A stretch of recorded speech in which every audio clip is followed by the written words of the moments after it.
Beach అయితే మాత్రం present అసలు వరస్ట్గా ఉంది.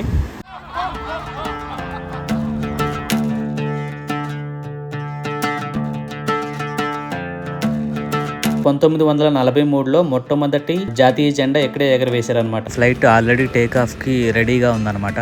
సో మార్కెట్ ఎలా ఉంటుందో చూద్దామని. Hey guys, welcome back to Telugu weekend traveller. ఇక నీల్ ఐలాండ్కి అయితే బాయ్ బాయ్ చెప్పేసి మేము బయలుదేరుతున్నాము. అండ్ జెట్టి దగ్గరికి అయితే వచ్చాము. ఎదురుగా ఒక బ్రిడ్జ్ లాగా కనిపిస్తుంది కదా, ఆ బ్రిడ్జ్ తర్వాత ఒక 1 minute వాక్ చేస్తే మనకి భరత్పూర్ బీచ్ అయితే వస్తుంది. బేసిక్గా భరత్పూర్ బీచ్ అంటే వాటర్ యాక్టివిటీస్కి ఫేమస్ అనమాట. మిగిలిన 3-4 బీచెస్ అన్నీ కూడా సన్ రైజ్కి అలాగే సన్సెట్కి ఫేమస్ అనమాట. అన్ని బీచెస్లోకెల్లా మనకి లక్ష్మణ్పూర్ బీచ్ అయితే బాగుంటుంది. లక్ష్మణ్పూర్ బీచ్ 1, లక్ష్మణ్పూర్ బీచ్ 2 రెండు బాగుంటాయి. ఇప్పుడు టైం వచ్చేసి 6:10 అవుతుంది. మా ఫెర్రీ వచ్చేసి 6:45 అయితే ఉంది.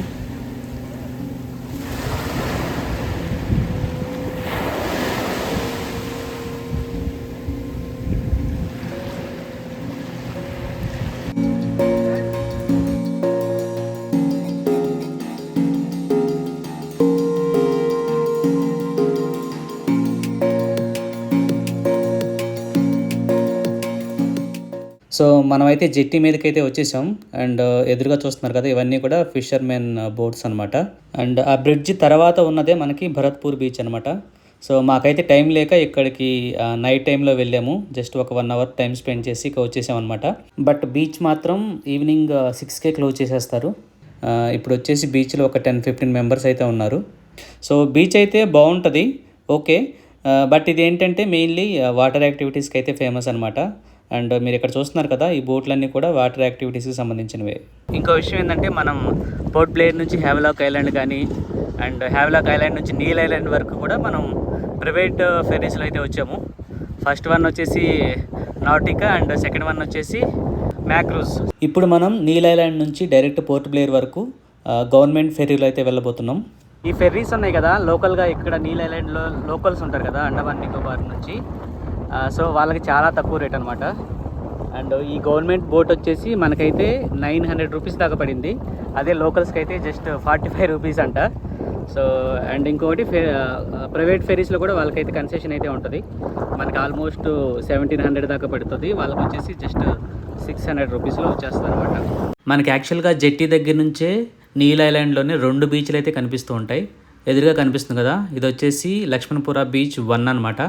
ఇది సన్సెట్కి ఫేమస్. నిన్న ఈవినింగ్ మనం అక్కడే సన్సెట్ చూసుకున్నాం. అండ్ జెట్టీకి ఇటు సైడ్ చూసుకుంటే మనకి భరత్పూర్ బీచ్ అయితే కనిపిస్తుంది అనమాట. అక్కడికైతే నిన్న నైట్ వెళ్ళాం.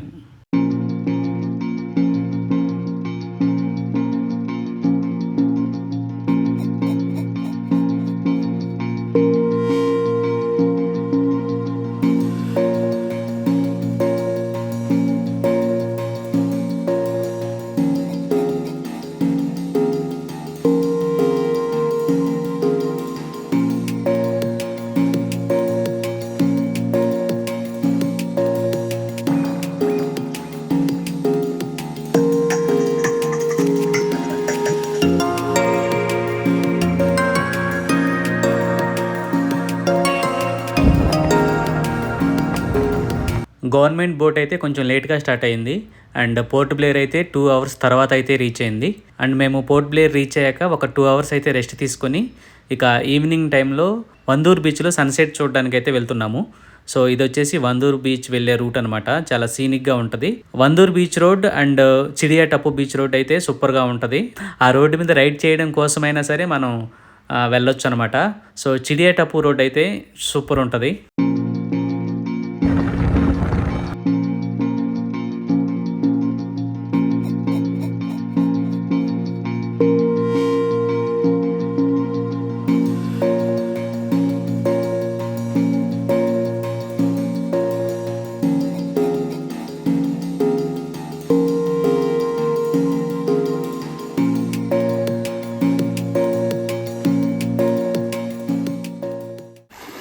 నీల్ ఐలాండ్ నుంచి రిటర్న్ వచ్చాక వందూర్ బీచ్లో సన్సెట్ బాగుంటుందని ఇక్కడికైతే వచ్చాము.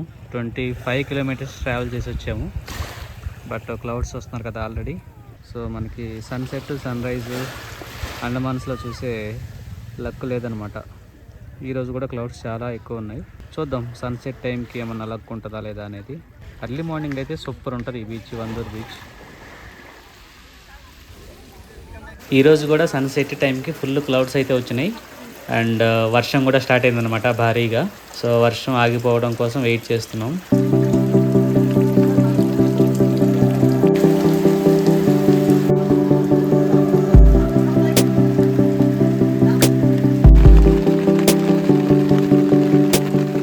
నెక్స్ట్ డే ఎర్లీ మార్నింగ్ 5 కల్లా నేను స్టార్ట్ అయ్యి సన్ రైజ్ కోసం అయితే కార్బిన్స్కో బీచ్కి అయితే వెళ్తున్నాను.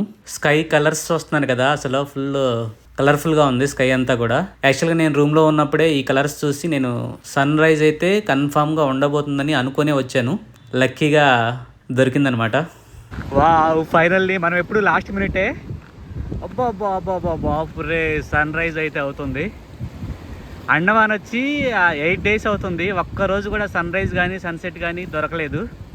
ఫైనల్గా ఈరోజు అయితే బెంగళూరు స్టార్ట్ అవ్వాలి, ఈరోజే ఫ్లైట్ ఉంది. సో ఈరోజు లక్కీగా లాస్ట్ డే దొరికిందనమాట సన్ రైజ్.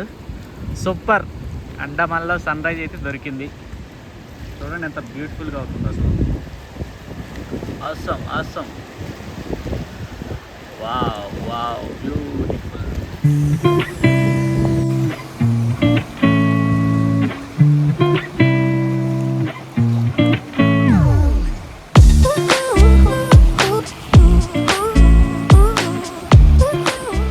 యాక్చువల్గా నేను హోటల్లో ఉన్నప్పుడే స్కై అంతా కూడా ఫుల్ రెడ్గా అయింది. సో సన్ రైజ్ అయితే కంపల్సరీ వస్తుందని అయితే ఎక్స్పెక్ట్ చేశాను ఈరోజు. లక్కీగా వచ్చింది. యాక్చువల్గా ఒక 5 మినిట్స్ బిఫోర్ వరకు అయితే స్కై అయితే ఒక రేంజ్లో ఉంది, ఇప్పుడు తగ్గిపోయింది. కానీ స్కూటీ మీద ఫాస్ట్గా వచ్చాను నేను, లక్కీగా దొరికింది.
ఓకే, కార్బిన్స్కో బీచ్ అంటే సన్ రైజ్ పాయింట్ వచ్చేసి బీచ్ నుంచి కాదు, బీచ్కి పక్కన కొంచెం హైట్లో ఉంటుంది అనమాట. దాన్ని సన్ రైజ్ పాయింట్ అంటారు.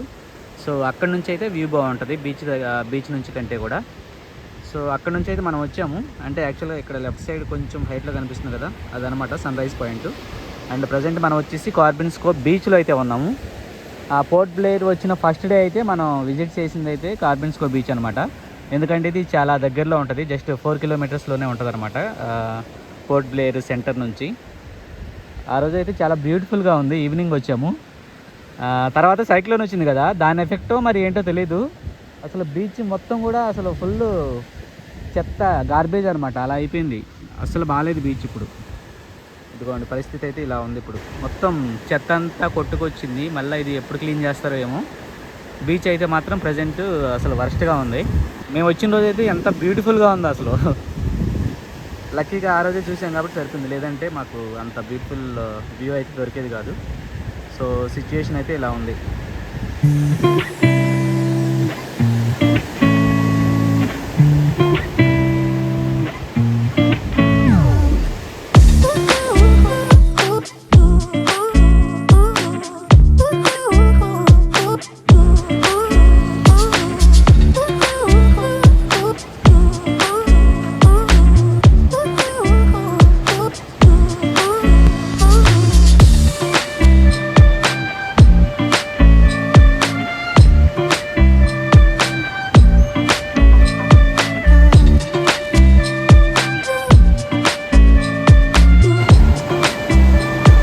ఇప్పుడు వచ్చేసి సన్ రైజ్ పాయింట్ నుంచి మనకి ఫ్లాగ్ పాయింట్ అయితే ఉంటుంది, హిస్టారికల్ ప్లేస్ అనమాట. సో అక్కడికి అయితే వెళ్తున్నాను. సో అక్కడికి వెళ్ళే రూట్ ఎలా ఉంటుందంటే మనం సముద్రం పక్కనే రోడ్డు ఉంటుంది అనమాట. So through out the road మనకి సముద్రం అయితే పక్కనైతే ఉంటుంది. అండ్ వెళ్ళే దారిలో నాకు ఇక్కడ నుంచి చూస్తే ఎదురుగా కనిపిస్తుంది కదా, ఇది వచ్చేసి రాస్ ఐలాండ్ అనమాట. మనం చూస్తున్నాం కదా ఆల్రెడీ. అండ్ దాని తర్వాత దూరంగా కొండ కనిపిస్తుంది కదా, దానిపైన మనకి లైట్ హౌస్ అయితే కనిపిస్తుంది. అది వచ్చేసి నార్త్ బే ఐలాండ్ అనమాట. ఈ రైడ్ మాత్రం సూపర్ ఉంటుంది, ఎందుకంటే చూస్తున్నారు కదా సముద్రం పక్కనే రోడ్డు ఉంటుంది అనమాట. రోడ్డు అయితే ప్రజెంట్ రిపేర్లో ఉంది. మంచి రోడ్డు ఉంటే మాత్రం మంచి ఫీల్ అయితే వస్తుంది ఇక్కడ రైడ్ చేస్తే.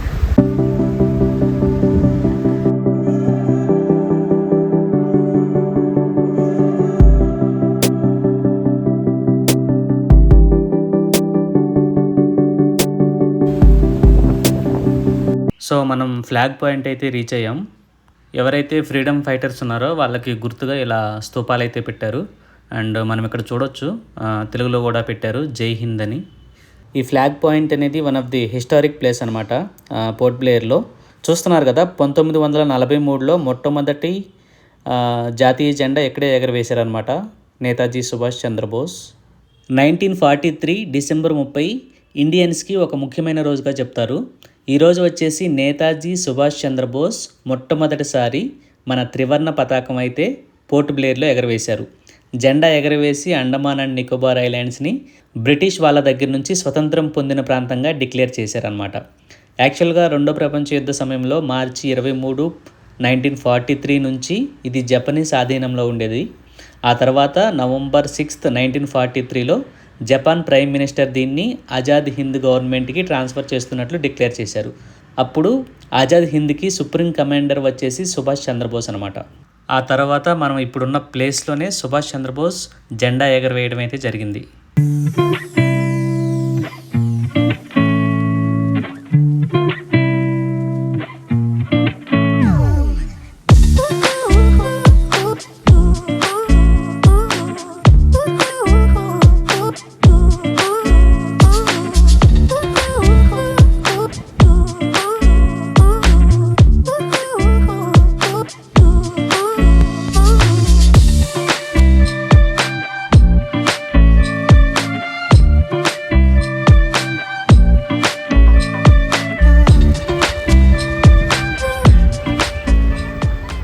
సో జాగర్స్ పార్క్ అని ఉంటుంది. ఇక్కడికి వస్తే మనకి ఫుల్ ఎయిర్పోర్ట్ వ్యూ అయితే కనిపిస్తుంది అనమాట.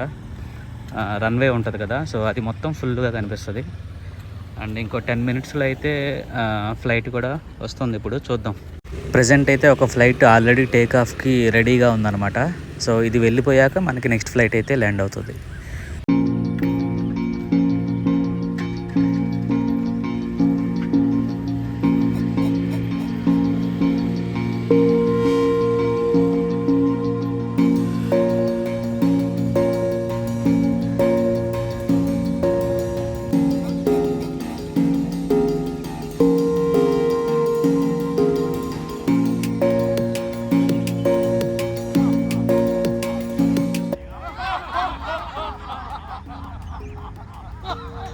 యాక్చువల్గా స్టేటస్ చూస్తే 1 అవర్ లేట్గా అయితే వస్తుందన్నమాట ఫ్లైట్ చెన్నై నుంచి వచ్చేది. సో 1 అవర్ అంటే మనకి చాలా లేట్ అయిపోద్ది. సో అందుకని అయితే రిటర్న్ అయితే వెళ్ళిపోతున్నాను. ఇక ఎవ్రీ సండే వచ్చేసి పోర్ట్ బ్లేయర్లో మార్కెట్ అయితే రన్ అవుతుంది అనమాట. అక్కడికైతే వచ్చాం. మేమున్న హోటల్ దగ్గర నుంచి వాకబుల్ డిస్టెన్స్ అనమాట. ఒక సంతలాగా ఉంటుందేమో అనుకున్నా, చూద్దాం. ప్రజెంట్ స్టార్టింగ్లో అయితే మనకి ఓన్లీ కూరగాయలే ఉన్నాయి. అండ్ ఇక్కడైతే ఎండు చేపలు అయితే అమ్ముతున్నారు. పెద్ద పెద్ద చేపలు, ఎండు చేపలు. సో మార్కెట్ ఎలా ఉంటుందో చూద్దామని వచ్చాను అనమాట. మోస్ట్లీ వెజిటేబుల్సే ఉన్నాయి. 90% ఆఫ్ ద మార్కెట్లో జస్ట్ వెజిటేబుల్స్ అమ్ముతున్నారు. మిగతావి చిన్న చిన్నవి ఉన్నాయి అనమాట. అంతే, పెద్ద మార్కెట్ ఏం కాదు.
హోప్ ఈ వీడియో మీకు నచ్చింది అనుకుంటున్నాను. నచ్చితే please do like, share, subscribe to Telugu weekend traveller. And next వీడియోలో మనం అండమాన్ సెల్యులర్ జైల్ గురించి కంప్లీట్ డీటెయిల్స్ అయితే చూద్దాం.